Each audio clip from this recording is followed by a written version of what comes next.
What's up, guys? Welcome to episode 18 of Out of the Shadows. Now, first, let me apologize.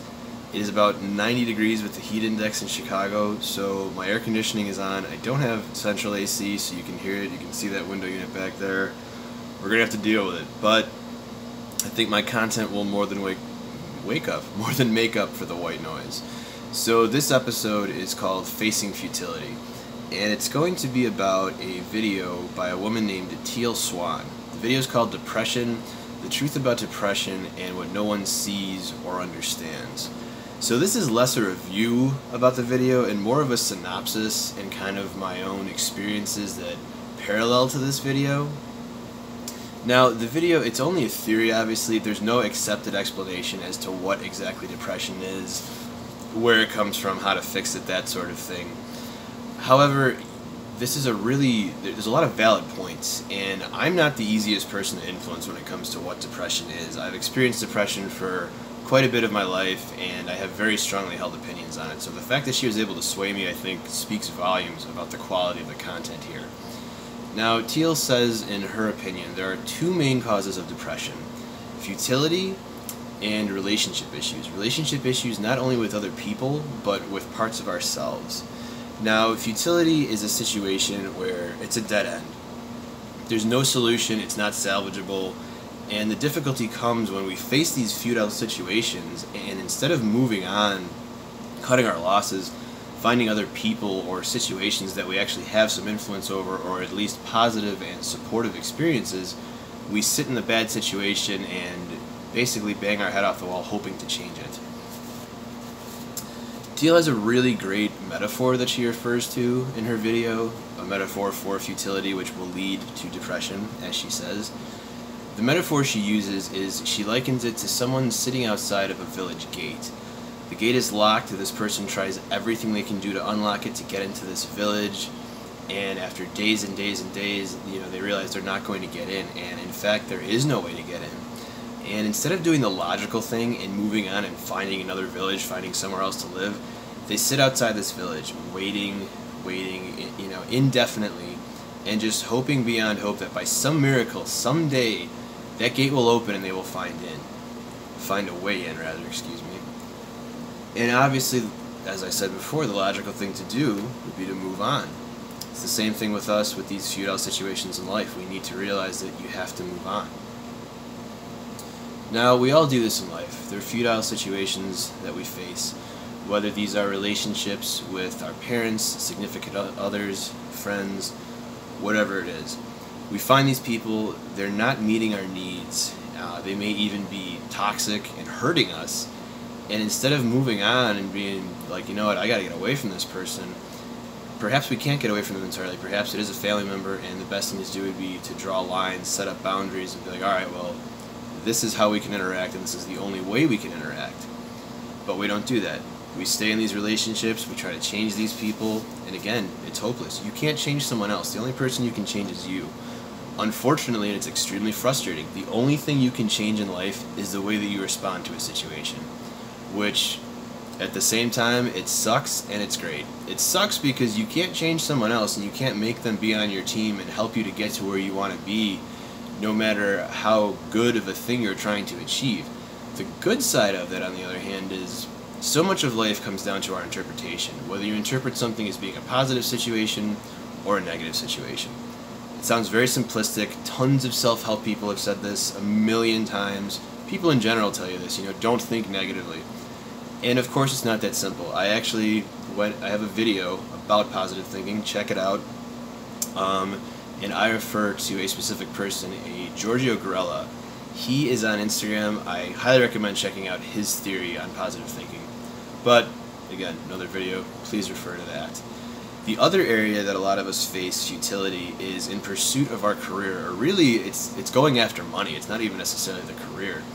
How many people do you know with jobs that they absolutely hate? They complain about it all the time, how terrible it is. They hate their boss, they hate their coworkers. They just feel like they're wasting their lives, and they stay because their excuses are, well, the money's good, or it's stable, I know I'll always have a job there, or the benefits are too good. And as I said, it's making their life so miserable and so unhappy Yet, instead of doing something to change that situation, and I realize it's not easy, you can't just go quit your job and now you're good because you wouldn't have any income. But you can start to look for other jobs, and there are ways to get out of that situation. Again, it's a perceived futility, really, is what it comes down to. Now, I do have some personal examples that I can draw from my own life. A big issue for me was I was constantly relying on other people's opinion of me to determine how I felt about myself. And the two specific people that I was looking for approval from, honestly, was one of my brothers and my sister-in-law. I always looked up to them. I always really valued their opinions, but the problem was I was putting them on these pedestals and seeing them as being above me and almost these godlike creatures without knowing it. You know, they were perfect, and I was measuring myself by this idea of perfection, because obviously nobody's perfect.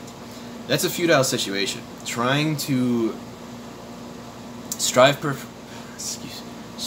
for perfection. I'm having a lot of little bloopers in this video.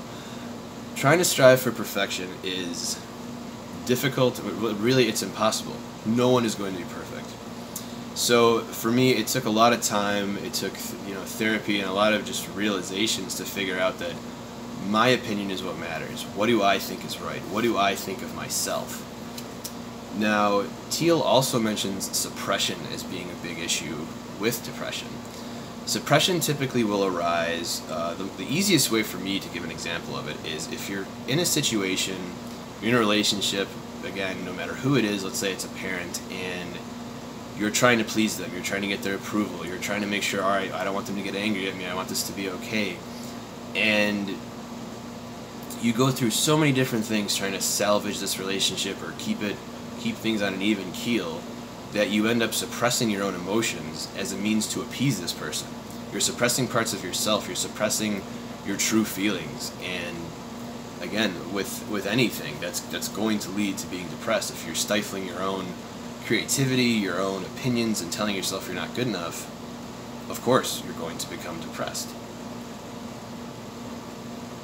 In my life personally,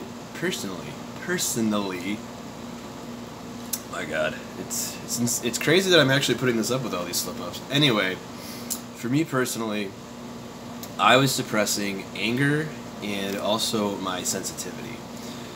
The anger was very much self-imposed. No one really said to me, like, hey, you better not be angry. The reason that happened for me is I come from a family, my parents got divorced when I was very young. I was 3 years old.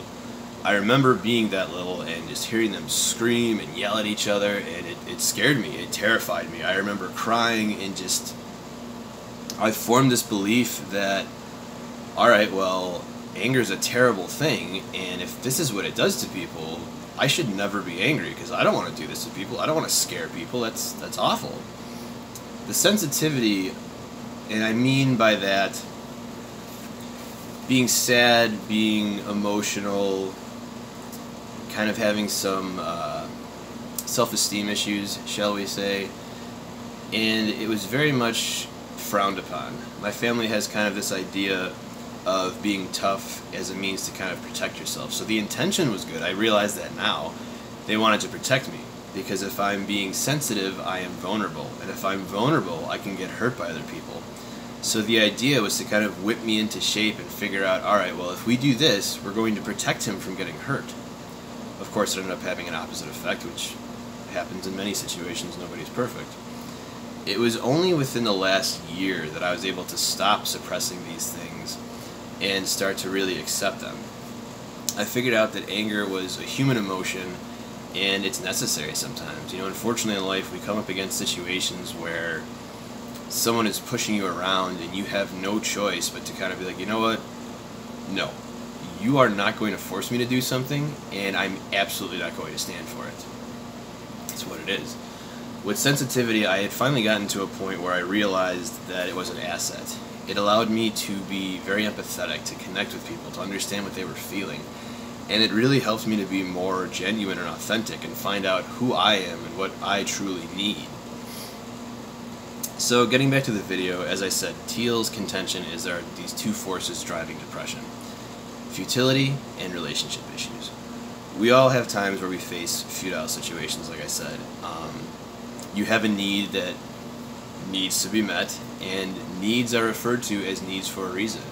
We all need love, we need encouragement, we need people to be proud of us, and when we're seeking these things and we don't find them, especially in early life as a child, you don't have the capability of reasoning out, well, alright, you know, this person or mom or dad or whoever, they can't help me and encourage me the way I need, so I better go on and do this. It's not possible. So the only real answer and option, I feel, is as an adult, you have to start to figure out, alright, what do I need? And what emotions am I experiencing as a result of not getting these needs? The next step after that would be, who is not meeting my needs? What situations are not meeting my needs? What's futile? What do I need to get away from? What's essentially causing me to be depressed, stressed, and anxious? Whatever the emotion is associated with it. Realize those situations and move away from them. Get away from them, cut your losses if you can, get away from it completely. If not, you know, deal with it on the level that you have to only, and move toward things that you actually can influence and are going to help you to grow and help you to get towards what you need. It's very hard, it's not easy to do, and in my opinion the only way to really get there is to become conscious of it, to start thinking of, alright, well, you figure out what your needs are, and then you kind of figure out, alright, well, what emotions am I experiencing as a result of not meeting these, as I just said. And sometimes it's a matter of kind of going back, thinking back, and being like, alright, well, what was the first time I had this emotion? You know, where did this come from? It could be something as simple as, oh, well, you know, my parents always wanted A's if I got B's, and I had to be doing perfect, so I created this perfectionist personality, and that's where that came from. When you're able to go back and realize, oh, I created this idea, this isn't true, this isn't actual, this isn't a fact, it allows you to start to break down that negative belief, to get away from it, and to start creating a positive belief. As I've said in previous videos, to me there's no such thing as just being like, alright, well, here's my negative beliefs, so I'm just going to scratch those out, and I'll start writing my positive beliefs, and I'm going to be on this, man. You have to be able to break down those negative beliefs and explain to yourself why they're not true. You're not just going to replace it. That's not a thing, in my opinion. So, in conclusion, guys, I think this is a great video that this woman put out. I'm going to link it in the description below. I highly recommend checking it out. And, you know, like I said, it's only a theory, but there is a lot of validity in it. Check it out. You know, like I said, it spoke volumes to me, and I'm not new to this by any means. So, as always, please like, share, subscribe.